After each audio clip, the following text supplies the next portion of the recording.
নাহিদ ইসলামের যাওয়ার পথে বাধা হয়ে দাঁড়িয়েছিল বৈষম্যবিরোধী ছাত্র আন্দোলনের কয়েকজন শিক্ষার্থী।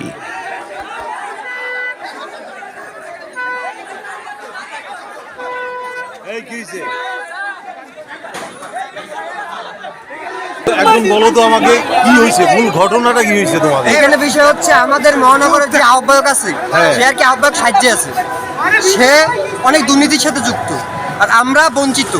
সে আহ্বায়কের কোনো দায়িত্ব পালন করতেছি না। মহানগরের আহ্বায়ক জেলার সদস্য সচিব দুজন, একজনের নাম হচ্ছে শাহিদুল ইসলাম শাহেদ, আর একজনের নাম হচ্ছে এস এম ওয়াহিদুর রহমান। তারা কোনো দায়িত্বই পালন করতেছে তারা কোনো দায়িত্ব পালন করতেছে না। তাদের কাছে আমরা কোনো সমস্যা নিয়ে গেলে তারা কোরামিং করে, তাদের কোরামে যারা আছে তারা শুধু তাদেরকে সুযোগ সুবিধা দেয়। আপনারা চানটা কি? আমরা চাচ্ছি নাহিদ ভাই নিয়ে বসবো, নাহিদ ভাই আমাদের যে কথা সেটা বলবো, ভাই অবশ্যই শুনবে। আমরা এখন শেষ পর্যন্ত কি হলো বলো, শেষ পর্যন্ত কি হলো? শেষ পর্যন্ত হলো আমরা নাহিদ ভাই বলছে যে সে চলে যাবে, তার এমার্জেন্সি যাওয়া লাগবে, এই জন্য সে বলছে আমাদের নিয়ে পরে বসবে, এই জন্য তাকে আমরা যাই।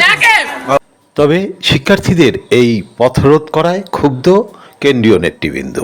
তারা মনে করেন এটি একটি ষড়যন্ত্রেরই অংশ, বই অন্য কিছু নয়। দৈনিক আজকের বাংলা .net